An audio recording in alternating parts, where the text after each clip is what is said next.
COG Mumbai church of God Mumbai के बहुत नामी पास्टर हैं। आपने बहुत अच्छी स्टडी करी है बाइबल की, बहुत से टॉपिक्स पे हमसे बात करी है और हम आपका शुक्रगुजार है आज की मीटिंग ज्वाइन करने के लिए। ये समय आपके लिए है पास्टर, आप हमारे साथ वचन से बात करें। Over to you. धन्यवाद ब्रदर डेविड। आवाज मेरा बराबर है ना? जी पास्टर जी। ठीक है।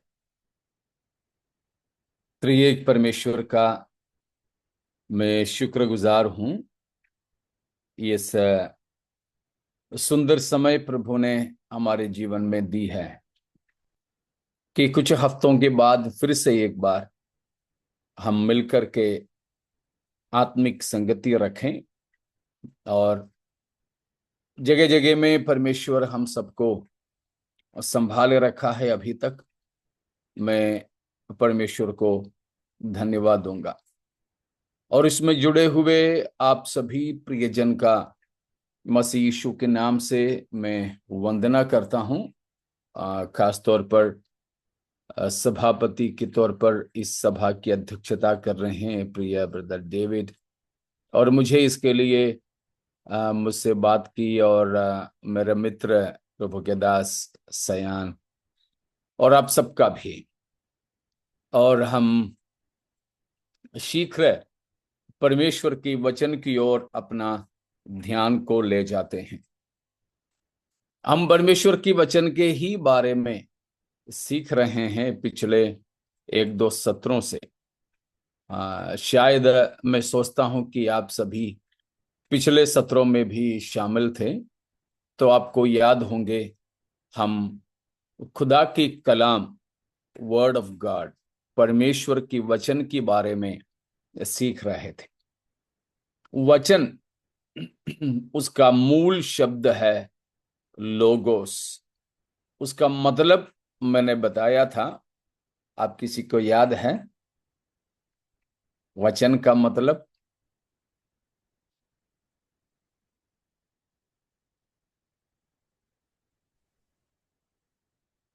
नहीं। वचन हमारा फाउंडेशन है। जी हाँ, वचन का जो शब्द का मतलब, शाब्दिक मतलब मैंने बताया था ना कि नहीं?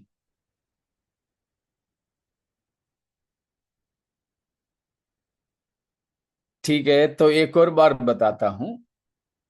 वचन का मतलब मैंने जैसे कहा, मूल शब्द है यूनानी में लोगोस। वो तो आपने सुने भी होंगे, लोगोस। वह लोगोस का मतलब है मन, माइंड, विल, इच्छा, रीसन, बुद्धि, पर्पस, उद्देश्य। तो ये सब है वचन का मतलब। लोगोस का मतलब अंग्रेजी में वर्ड, वर्ड। वो चाहे लिखने वाला हो या बोलने वाला हो। मान लीजिए मैं जो बोलता हूं या मैं जो लिखता हूं, यीशु मसीह ने ही उसके बारे में बोला, जो हृदय में भर जाता है वो ही उभर कर बाहर आता है। जो दिल में भर जाता है वो शब्दों के द्वारा मुंह से बाहर आती है। तो वो चाहे मैं लिख लूं या बोलूं, ठीक है ना? वर्ड या वचन ये दो प्रकार में बाहर आ सकते हैं, लिखने के द्वारा या फिर बोलने के द्वारा, या फिर ये दोनों नहीं हो सकता है तो चित्रों के द्वारा भी हो सकता है, ठीक है, तस्वीरों के द्वारा भी हो सकता है। तो कई प्रकार के कलाकार ऐसे ही तो करते हैं। कुछ लोग प्रचार करते हैं, कुछ लोग यूं ही बोल देते हैं, कुछ लोग कविता बना देते हैं, कुछ लोग लिख देते हैं। जो कुछ भी है हृदय में जो है वो बाहर आता है। इसीलिए एक व्यक्ति का वचन उसकी बुद्धि को, रीसन को स्पष्ट करती है, उसकी मन को प्रकट करती है, उसकी इच्छा को जाहिर करती है, उसका उद्देश्य को प्रस्तुत करती है। इसीलिए ही मूल भाषा में वचन का मतलब ये सब है, बुद्धि, मन, उद्देश्य, इच्छा आदि। अगर ऐसा है तो परमेश्वर की वचन का मतलब क्या हो गया? आसान है ना? परमेश्वर का वचन का मतलब, परमेश्वर की इच्छा। हाँ, परमेश्वर की इच्छा, परमेश्वर की मन, परमेश्वर की मनसा, योजना, परमेश्वर की युक्ति या बुद्धि, the reason of God, the mind of God, the will of God, the purpose of God. इसीलिए मैं अक्सर ये कहता हूं, जिसके पास ये परमेश्वर का वचन है उसको परमेश्वर की इच्छा के अकाल, फैमिन कभी नहीं होगा। परमेश्वर के पर्पस या काउंसल का, युक्ति की, योजना की कमी कभी नहीं होगा। क्योंकि क्या है हमारे पास में? ये परमेश्वर का दिल है, परमेश्वर की इच्छा है। इसीलिए है बाइबल वचन के लिए देने वाला सबसे खास एक शब्द है। बाइबल वचन के लिए देने वाला सबसे खास एक वचन है, एक शब्द है।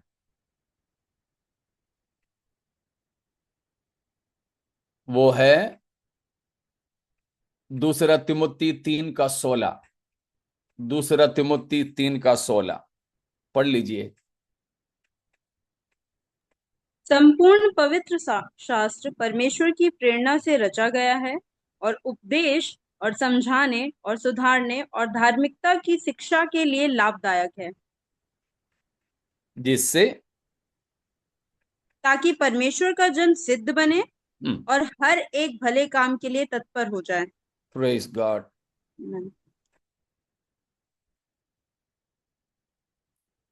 तो यहां पर देखा, हिंदी में उतना साफ नहीं है वो शब्द। हर एक पवित्र शास्त्र परमेश्वर की प्रेरणा से लिखा गया या रचा गया। परमेश्वर की प्रेरणा लिखा है वहां। सच में परमेश्वर की प्रेरणा शब्द गलत है। इंग्लिश में देखिए, इंस्पायर्ड, इंस्पिरेशन, उसके लिए जो उसका मूल शब्द का मतलब है गॉड ब्रीथ। गॉड ब्रीथ परमेश्वर के श्वास है। अगर ऐसा है तो ये दूसरा तिमुथियुस 3:16 के अनुसार परमेश्वर की वचन का एक सही पर्याय वचन है, the breath of God. The breath of God, परमेश्वर के श्वास। श्वास कहां से आता है हमें मालूम है, हम तो लेते हैं नथनों से, ठीक है, जाते हैं हमारे फेफड़ों में, लंग्स में, और वहां से हमारे शरीर के हर एक कोशिका में पहुंचती है।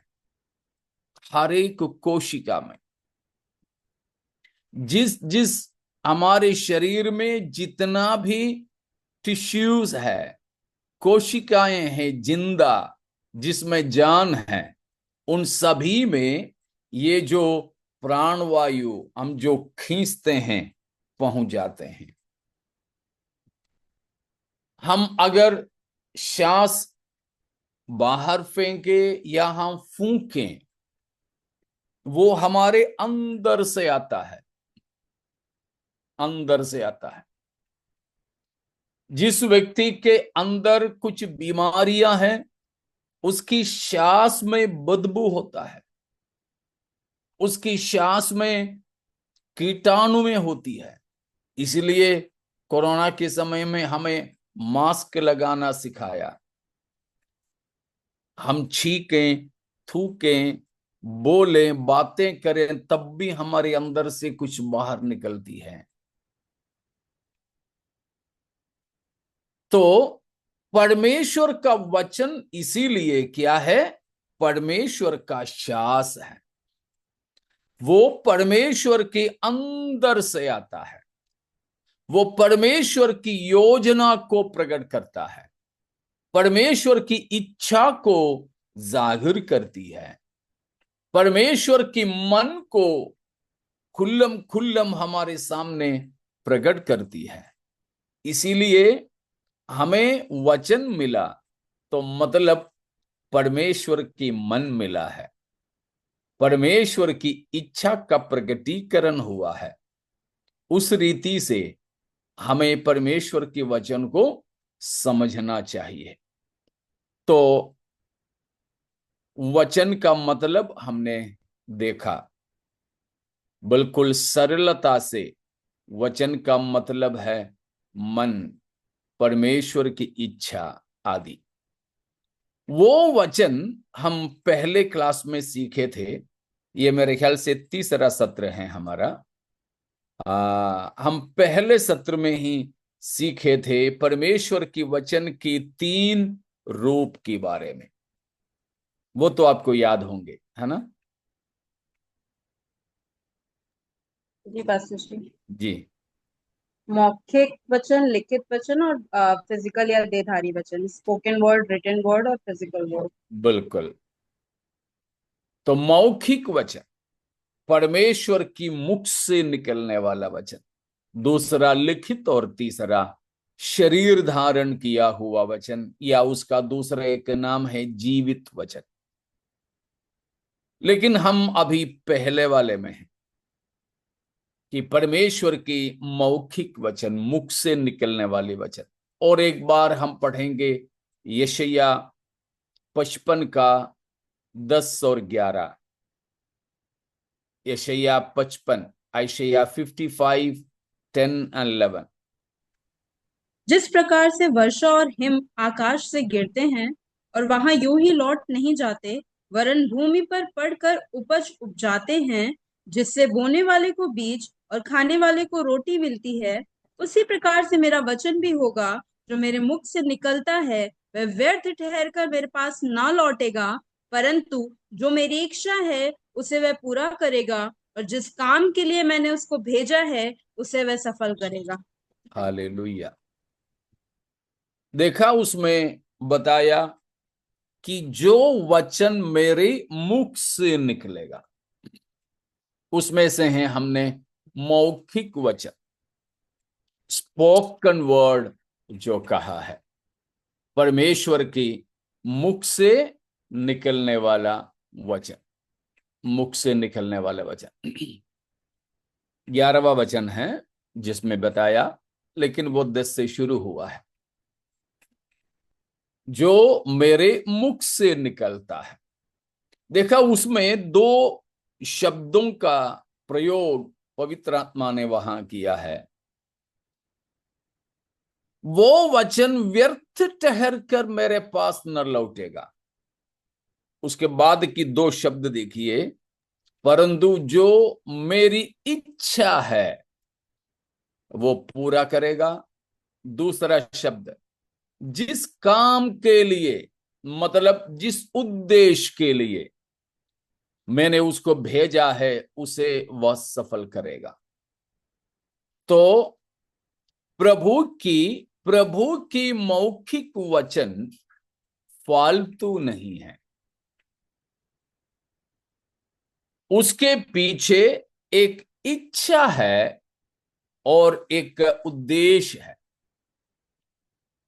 परमेश्वर की वचन की पीछे एक है इच्छा है, दूसरा है उद्देश्य है। इच्छा और उद्देश्य। लेकिन हम लोग तो बोल देते हैं,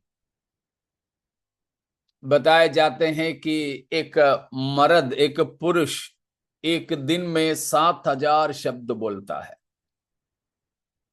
और कि स्त्री के बारे में बोले जाते हैं कि उसका 3 गुना 21,000। चाहे 7,000 बोलो या 21,000, लेकिन हम समझौता कर लेते हैं 14,000 में, दोनों के बीच में। ये 14,000 शब्द भी हम बोले एक दिन में, लेकिन कितने शब्द कोई काम का है? ज्यादातर फालतू है, ना कोई उद्देश्य है। पूछते हम किसी से, बड़े बड़े राजनेताओं से भी पूछो, आपने ऐसे क्यों बोला है? बोलेंगे ऐसे बोलते बोलते में निकल गया है बस। और उसके बाद में जब वो बड़ी चर्चा की बात हो जाती है तो बोलते हैं कि पत्रकारों ने मेरे लफ्जों को तो तोड़ मरोड़ के बताया। लेकिन हमारे परमेश्वर के मुख से निकलने वाली वचन बोलते बोलते में यूं ही नहीं निकलता, उसके पीछे खास इच्छा और उद्देश्य है। हमने परमेश्वर के वचन के कितने उद्देश्यों के बारे में देखे थे, याद है किसी को?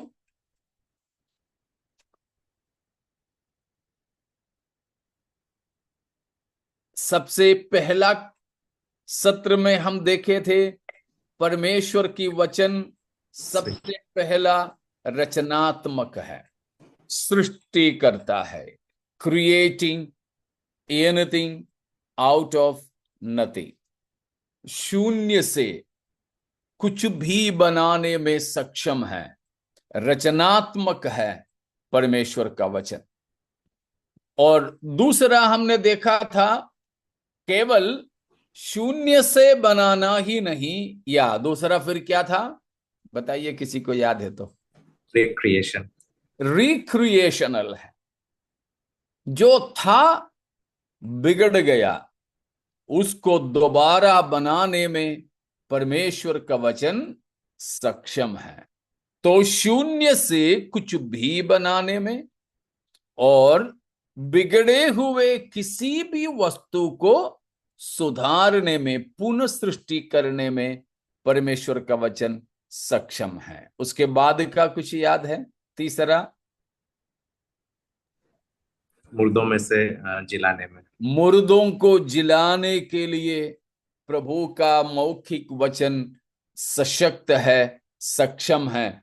हमने उसका 2 मतलब देखे थे। एक तो लाजर जैसे लोगों को शारीरिक चमत्कारीय तौर पर जिलाने में भी सक्षम है, और दूसरा हमें एक अविनाशी शरीर देने के लिए हमें मृतकों में से जिलाने के लिए भी सक्षम है।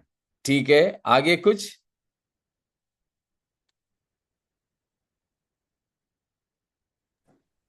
उसके द्वारा वो कलीसिया उठा लिया जाएगा। हाँ जी, कलीसिया की रैप्चर जो होगा, कलीसिया की उठा लिया जाना, ये भी कैसे होगा? प्रभु की मौखिक वचन के द्वारा। हमने पहला थिस्सलुनी 4:16 में सीखे थे। तब मैंने आपको कहा था, ज्यादातर हम लोग किसके इंतजार में हैं? ईमानदारी से बोलें तो, और हम जैसे लोग प्रचार भी ज्यादा किसके बारे में करते हैं? प्रभु के मौखिक वचन के बारे में या परमेश्वर की तुरही के बारे में? ज्यादातर हम तुरही के किसके? शब्द। तुरही के बारे में। तुरही के बारे में प्रचार करता है। हाँ, लेकिन तुरही नहीं है, हमको जिलाते हैं। तुरही एक संकेत है, केवल एक संकेत है, एक निशान, एक एक इशारा है, बस इशारा। जैसे पुलिस वाले, जब ट्रैफिक, हमारे इधर तो भारी बारिश हो रही है, तो बोल सकते हैं परसों शाम से चालू है, आज तो रुके ही नहीं।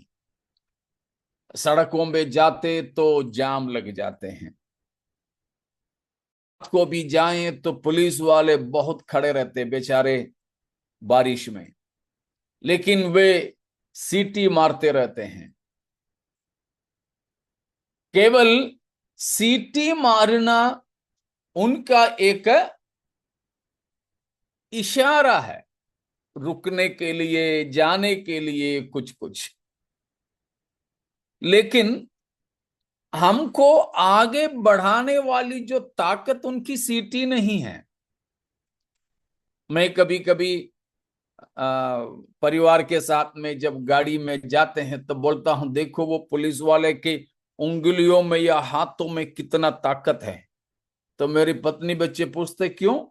देख लेना, जब वो हाथ ऐसे दिखाएगा तो ये सारी गाड़ियां रुक जाते हैं। जब बस वो देखते और कहीं, लेकिन हिलाते हाथ तो गाड़ियां चल पड़ती है।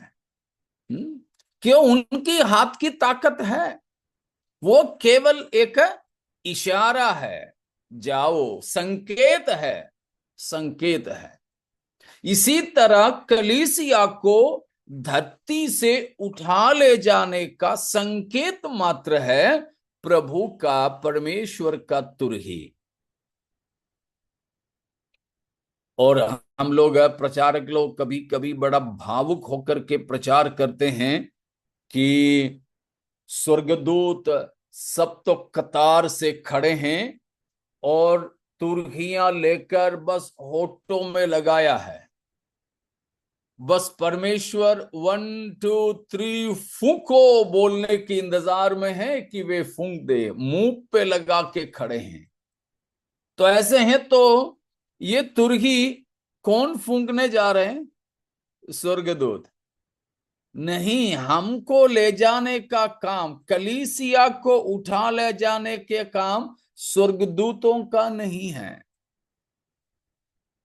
परंतु हमको चाहे मुर्दों को अविनाशी दशा में जिलाना या जीवित और बचे रहने वालों को अविनाशी दशा में बदल कर ले जाना, रूपांतरित करना, ये दोनों ही काम परमेश्वर करता है यीशु मसीह की मुख से निकलने वाली वचन के द्वारा।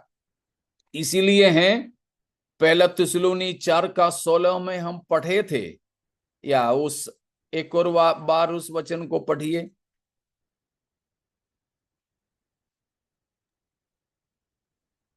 क्योंकि प्रभु आप ही जी। स्वर्ग से उतरेगा, उस समय ललकार और प्रधान दूत का शब्द सुनाई देगा और परमेश्वर की तुरही फूंकी जाएगी, और जो मसीह में मरे हैं वे पहले जी उठेंगे। प्रभु यीशु स्वर्ग से आप उतरेगा, तब क्या सुनाई देगा? ललकार। किसकी ललकार? यीशु मसीह की ललकार। Shout of the Lord, shout of the Lord. वहां हिंदी में उसको दो टुकड़ा करके बताया। The Lord Jesus Christ will descend from heaven with the shout of the Lord. प्रभु आपका ललकार के साथ। तो वो मुख से निकलने वाला वचन हमको, जो मसीह में मरे हैं, कलीसिया, हम इधर जो मैंने बोला मसीह में मरे हुए कलीसिया की स्थिति। कलीसिया की तीन अवस्था है, कलीसिया की तीन अवस्था है। द चर्च मिलिटेंट, अभी जो कलीसिया है पृथ्वी पर जो जीवित रहने वाले, वो सैनिक है। मिलिटेंट मतलब भीकरवादी आतंकवादी नहीं है, लेकिन सैनिक, military, militant, the church militant. कलीसिया जब पृथ्वी पर है या हर एक मसीही जब जिंदा है, तब एक मिलिट्री मैन, एक फौजी की तरह है, द चर्च मिलिटेंट। और दूसरा, कलीसिया में मरे हुए सोए हुए पवित्र लोग हैं, उनके लिए बोलते हैं the church expectant, the church expectant. रहे हैं पुनरुत्थान के। रोमन कैथोलिक वाले उसको दूसरा तरह से बोलते हैं कि मरे हुए लोग छोटा सा नरक में हैं, कि क्रियाकलाप के द्वारा स्वर्ग की ट्रांसिट के लिए, स्वर्ग में उनको एक स्थानांतरण मिलने की इंतजार में है। ना ना ना ना, वो नहीं। जो मसीह में जीवित होकर के या मरे, वे इंतजार में हैं पुनरुत्थान के, पुनरुत्थान के। पलगट्री नहीं तो छोटा नरक में, बसबुरखाना भी बोलते हैं उसको, बसबुरखाना, उसमें पड़े पड़े जिंदे रहने वाले लोग और पादरी लोग वचन प्रार्थना करते करते, क्रियाकलाप पैसा दे दे करके उनको धीरे धीरे धीरे धीरे स्वर्ग पहुंचाने वाली बात नहीं है। परंतु जो मसीह में मरे हुए, जिनकी आत्मा और प्राण मसीह के साथ विश्राम कर रहे हैं, उनका जो शरीर धरती पर है, वे पुनरुत्थान का प्रतीक्षा, उम्मीद में है, एक्सपेक्टेशन में, इसीलिए है द चर्च एक्सपेक्टेंट। और तीसरा हालात है जब मसीह आने के बाद हम प्रभु के साथ होंगे, तब की स्थिति है the church triumphant, the church triumphant, कि जयवंत कलीसिया। तब है हम पूरा पूरा जयवंत होंगे, जैसे पहला कुरिन्थियों 15 का 55-56 में लिखा है। बोलेंगे कि तब, या निकाला है तो पढ़ लीजिए।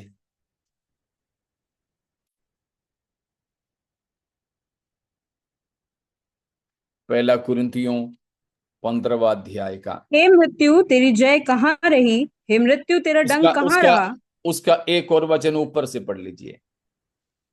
और जब यह नाशवान अविनाशी को पहन लेगा और यह मरणहार अमरता को पहन लेगा, तब वह वचन जो लिखा है पूरा हो जाएगा, जय ने मृत्यु को निगल लिया। हे मृत्यु तेरी जय कहाँ रही, हे मृत्यु तेरा डंक कहाँ रहा। मृत्यु का डंक पाप है और पाप का बल व्यवस्था है।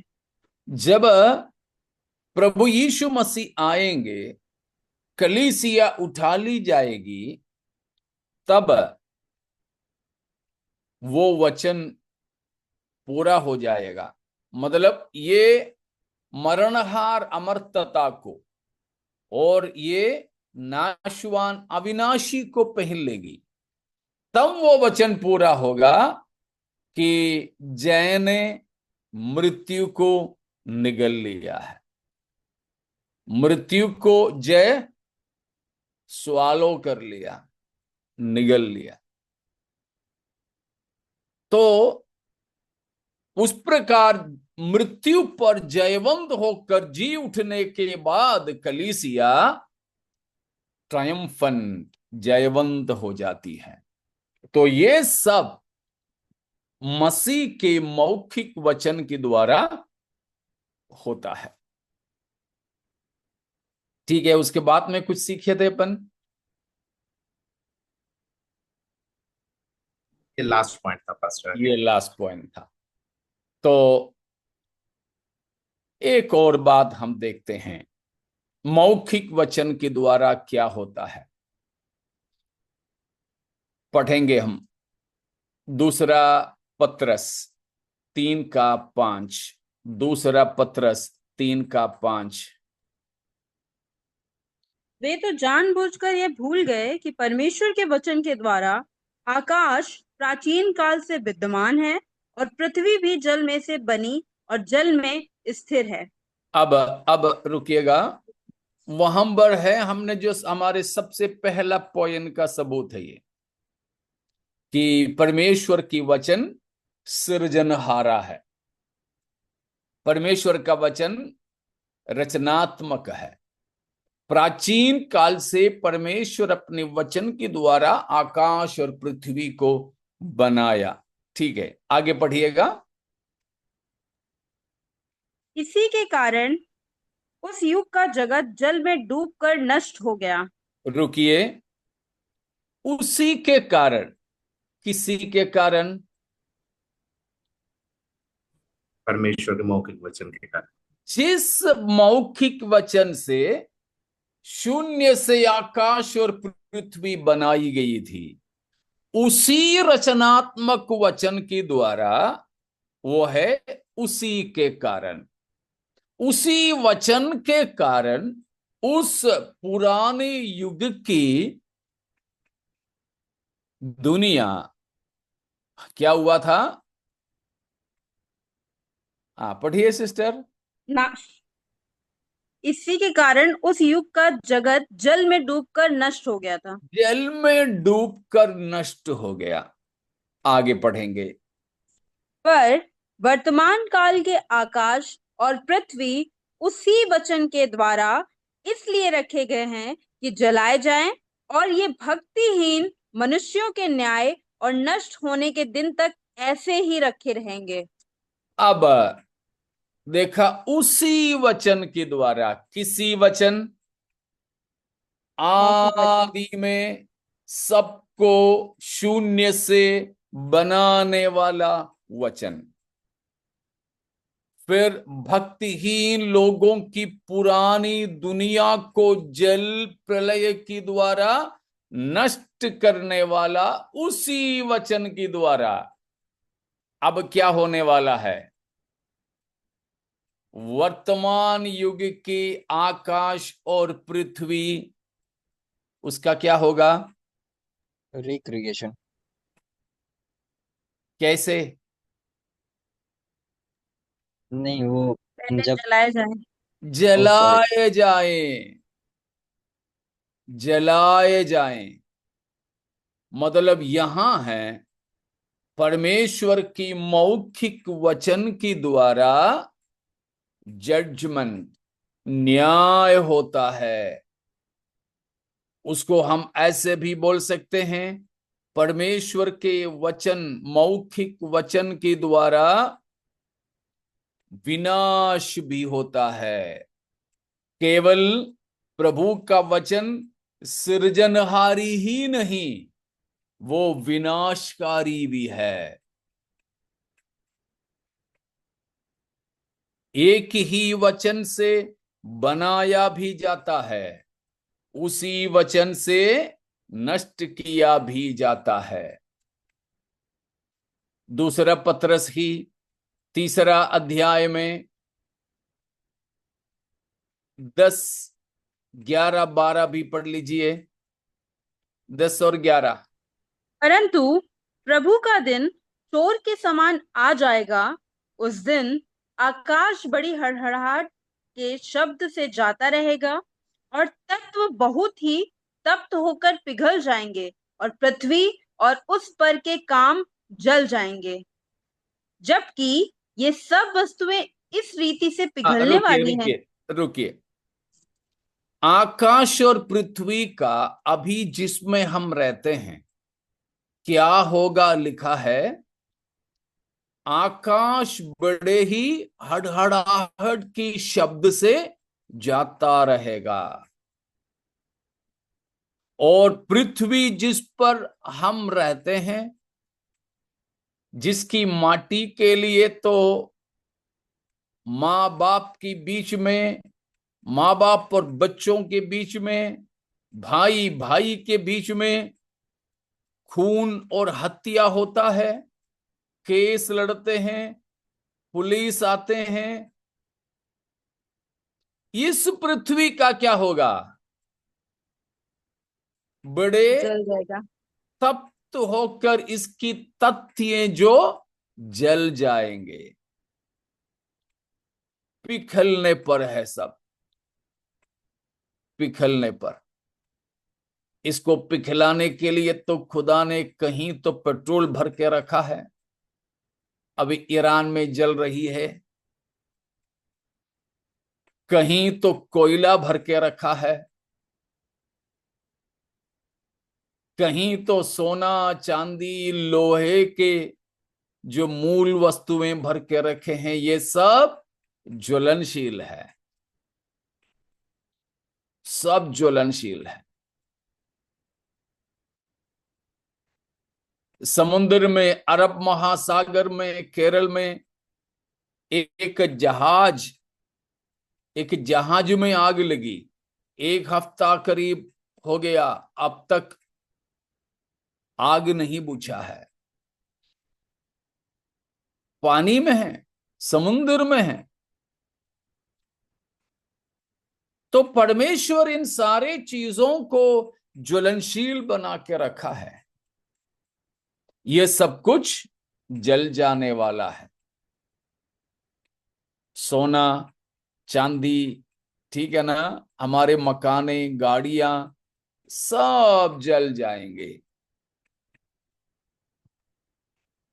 अभी हमने देखा पिछले हफ्ता अहमदाबाद में उड़ान भर के 8 सेकंड के अंदर एक हवाई जहाज आग बनकर के नीचे गिरा। लोगों को पहचान नहीं पाए। 241 लोग खत्म हो गए। उनको डीएनए टेस्ट करके ही ये कौन है, कहां से हैं, पता कर रहे हैं। जल गए पूरा। कोई तो कोयले की टुकड़ा ही बने। बड़े दुख की बात है। तो ये कुछ छोटा सा हादसा में ऐसा है जो परमेश्वर सारे पृथ्वी को जला करके डालेंगे, तो इसमें कुछ भी नहीं बचेगा। मलाकी 4 का पहला भी पढ़ लीजिएगा उसके साथ। मलाकी 4 का पहला। क्योंकि देखो, वह धधकते भट्टे का सा दिन आता है, जब सब अभिमानी और सब दुराचारी लोग अनाज की खूंटी बन जाएंगे, और उस आने वाले दिन में वे ऐसे भस्म हो जाएंगे कि उनका पता तक ना रहेगा। सेनाओं के यहोवा का यही वचन है। अगला वचन भी। परंतु तुम्हारे लिए जो मेरे नाम का भय मानते हो, धर्म का सूर्य उदय होगा, और उसकी किरणों के द्वारा तुम चंगे हो जाओगे, और तुम निकलकर पाले हुए बछड़ों के समान कूदोगे और फांदोगे। देखा, पतरस ने जो बात बताया, वो बात पतरस वो लिखने से लगभग 500 वर्ष पहले मलाकी ने लिख के रखा कि भट्टे का सा एक दिन सब कुछ को जला डाल देगा। क्या जड़ और क्या डालियां, पृथ्वी के ऊपर की चीजें भी, नीचे की चीजें भी। तो वो ज्वलनशील दिन, सारी सृष्टि को आग के द्वारा परमेश्वर शुद्ध करने का दिन, आकाश हट जाने वाला, पृथ्वी जल जाने वाला, वो मामला कैसे होगा? मौखिक वचन के द्वारा परमेश्वर। बस प्रभु के मुख की वचन के द्वारा, मुख की वचन के द्वारा, मौखिक वचन, उसके द्वारा परमेश्वर इस परमेश्वर ने ही बनाया इस सृष्टि को विनाश के लिए रखा हुआ है। तो परमेश्वर की मौखिक वचन केवल बनाने का ही काम नहीं आता है, वो तबाही भी बचाता है। उसके लिए एक और दृष्टांत दिए हैं। प्रभु यीशु मसीह जब पृथ्वी पर था, अपने आखिरी सप्ताह के बारे में हमें मालूम है। आखिरी सप्ताह में प्रभु यीशु मसीह एक गदही की बच्ची के ऊपर बैठकर सियोन के राजा होके यरूशलेम में प्रवेश किया। उसको द ट्रायम्फल एंट्री ऑफ जीसस कहते हैं, मसीह का जयवंत प्रवेश यरूशलेम में। आया तो था इसीलिए कि यीशु मसीह फसह का मेमना, फसह की पर्व की व्यवस्था था। 10 तारीख को मेमना खरीदना था या लेना था, और 14 तारीख को उसकी बलि करना था। 10 तारीख से 14 तारीख तक 4 दिन घर के अंदर, घर में रखकर घर वाले उस फसह के मेमने को करीबी से देखना कि उसमें कोई खामी तो नहीं, क्योंकि बिना किसी कमी घटी का मेमने का बलिदान होना चाहिए था। उसी तरह प्रभु यीशु मसीह परमेश्वर की मेमना होकर, फसह की मेमना होकर आया यरूशलेम में। आखिरी सप्ताह मसीह ने अपने आप को यहूदी धर्म गुरुओं के लिए उपलब्ध कराया। भाई देखो, 3-4 दिन के बाद बलिदान होना है, नजदीकी से देखो कहीं कोई खोट तो नहीं, कोई कमी तो नहीं। नजदीकी से देखा, आखिरी में ऐलान किया कि इसमें कोई पाप नहीं है। मतलब ये बिल्कुल योग्य है क्रूस पर चढ़ाए जाने के लिए। ऐसे करके प्रभु यीशु मसीह उस आखिरी सप्ताह यरूशलेम में रहा। एक दिन वो बतानिया की ओर जा रहा था, तो मसीह ने एक अंजीर का पेड़ देखा, फल ढूंढा, नहीं मिला। आपको मालूम है ना, मसीह ने उसको श्राप दिया। पतरस कहता है, प्रभु देखो देखो, तूने श्राप दिया हुआ पेड़ तो बिल्कुल जड़ से सूख गया। जिस मुख की वचन के द्वारा मसीह ने मुर्दों को भी जिलाया था, उसी वचन यहां ये अंजीर के पेड़ को सुखाने के लिए इस्तेमाल किया। इसी तरह जिस वचन से ये सारे सृष्टि बनाई गई, इसी वचन से ये सारी सृष्टि का आग के द्वारा नाश भी होगा। तो प्यारों, हम लोग उस विनाशकारी वचन के शिकार नहीं बन सके, नहीं बन सके। उसी के लिए हैं हम प्रभु यीशु मसीह का तस्वीर प्रकाशित वाक्य के पहला अध्याय में देखते हैं।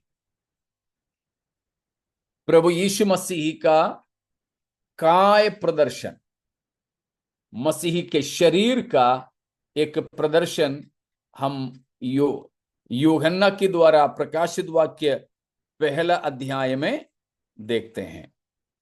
उसका 16 और 17 वचन को, 16वां वचन को पढ़िएगा। 1 का 16, प्रकाशित वाक्य 1 का 16। वह अपने दाहिने हाथ में 7 तारे लिए हुए था, और उसके मुंह से दो धारी तलवार निकलती थी। उसका बस मुंह बस बस बस यीशु मसीह की मुंह से एक 2धारी तलवार निकलती है। क्या है यीशु मसीह की मुंह से निकलने वाला 2धारी तलवार? इसका वचन। क्यों यीशु मसीह ऐसे दांतों के बीच में कोई चाकू रखा है क्या? नहीं, ऐसे मत सोचना। मसीह के पास कोई हथियार नहीं है वैसे। एक छोटा सा कीला तक नहीं है, एक सुई तक नहीं है किसी को पंजर करे। मसीह के पास नहीं है ऐसे कोई हथियार। मसीह की मुख से दोधारी तलवार निकलने का मतलब है मसीह की मुख से निकलने वाला वचन, निकलने वाला वचन। 19 अध्याय में जब चले हम, 19 अध्याय उसका 20 और 21 को पढ़िए। प्रकाशित वाक्य 19 का 20 और 21।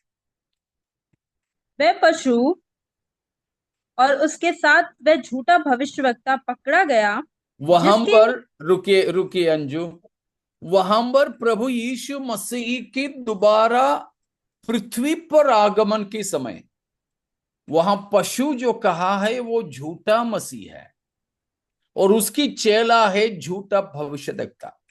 वे यीशु के विरोध में लड़ने के लिए एक बड़े सेना को लेकर आते हैं। उस लड़ाई का नाम है द बैटल ऑफ आर्मगेदन, हर्मगेदुन की लड़ाई। उस लड़ाई में होने वाली बात कह रहा है कि वह यीशु मसीह उस पशु माने झूठा मसीह को और उसकी चेला झूठा भविष्यद्वक्ता को, अब आगे पढ़िए अज्जू। भविष्यवक्ता पकड़ा गया, जिसने उसके सामने ऐसे चिन्ह दिखाए थे जिनके द्वारा उसने उनको भरमाया, जिन पर उस पशु की छाप थी और जो उसकी मूर्ति की पूजा करते थे। ये दोनों जीते जी उस आग की झील में जो गंधक से जलती है डाले गए। शेष लोग उस घोड़े के सवार की तलवार से जो उसके मुंह से निकलती थी मार डाले गए, और सब पक्षी उनके मांस से तृप्त हो गए। देखा, झूठा मसीह और झूठा भविष्यद्वक्ता को अर्मगदन की लड़ाई में प्रभु यीशु मसीह जीते जी ही पकड़कर नरक में, आग की झील में डालता है। और वो आग की झील यानी नरक का उद्घाटन हो रहा है। यहां किसी को आमंत्रण मिला क्या? हम उसके बारे में और सीखेंगे प्रकाशित वाक्य की अध्ययन में। हर मंगलवार जो होता है हम पढ़ते आ रहे हैं। तो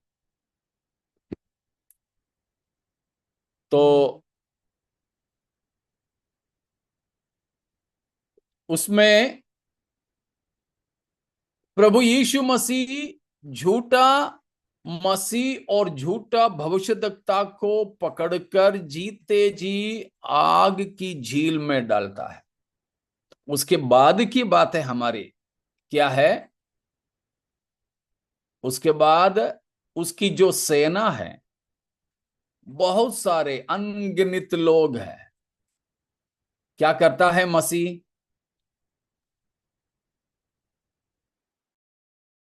कौन से मतलब तलवार से? मौखिक वचन के द्वारा। हाँ, तलवार से जो उसकी मुख से निकलती है, जिसके बारे में हमने प्रकाशित वाक्य 1:16 में पढ़े थे, उसकी द्वारा मार डालते हैं। क्यों मसीह को तलवार लेकर एक को मारना पड़ेगा? नहीं, बस वो तलवार मसीह की मुख से निकलती है, वो है मौखिक वचन। मौखिक वचन। प्यारों, आज चाहें तो उस तलवार, आत्मा की तलवार की तौर पर हम शैतान के खिलाफ इस्तेमाल कर सकते हैं। नहीं तो हो सकता है वो ही तलवार हमारे विरोध में उस दिन इस्तेमाल किया जाएगा, जिससे हमारा भी सत्यानाश होगा। ऐसे न होने पाए। तो प्रभु के मौखिक वचन का काम यह है कि विनाश करने में, न्याय करने में भी वो इस्तेमाल होता है। प्यारों, हम जो आज देख रहे हैं ये सुंदर दुनिया, परमेश्वर की मुख से निकलने वाले वचन के द्वारा आग के लिए तैयार किया गया है, आग के लिए तैयार रखा गया है। लेकिन उस दिन हमारा क्या होगा, ये हमें सोचना होगा। परमेश्वर अपने मौखिक वचन के द्वारा ये इस दुनिया को आग से जला डालेंगे। उससे पहले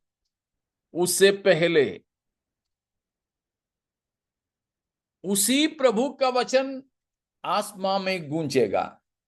उसमें ये कहा जाएगा, यहां चले आओ, हम यहां चले आओ। प्रभु के आवाज को सुनकर मृतकों में से अविनाशी दशा में या मरणहार शरीर से अमर्तता की दशा में पहुंचने के लिए हम अपने आप को तैयार करें।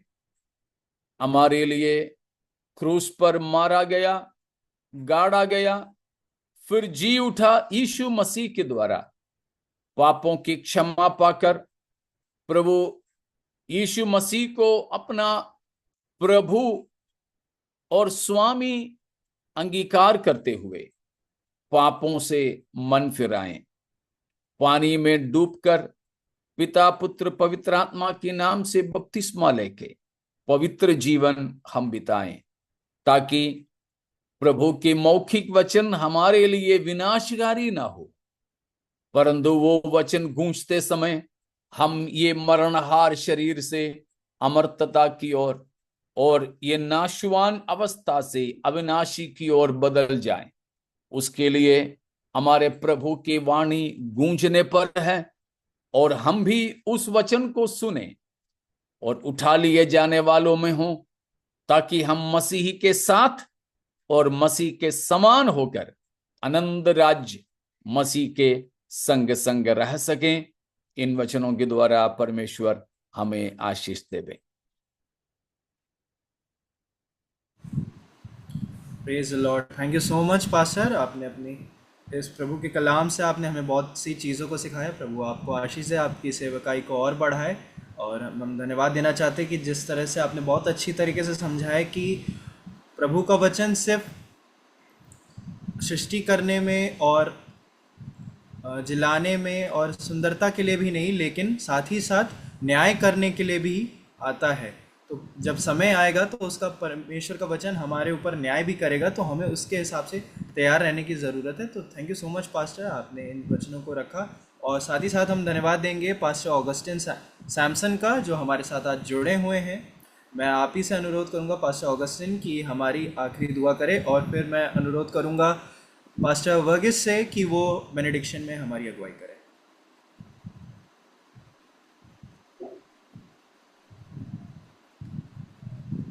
आप सुन पा रहे हैं? Praise the Lord. Praise the Lord pastor ji. आइए हम प्रार्थना करेंगे। हमारे जीवित महान और सर्वशक्तिमान परमेश्वर, धन्यवाद के साथ एक बार फिर आपके चरणों में आते हैं प्रभु। आपके नाम को धन्य कहते हैं, आपके नाम को ऊंचा उठाते हैं प्रभु जी। सचमुच वो परमेश्वर है जो हमारे लिए भलाइयों को उत्पन्न करता है प्रभु।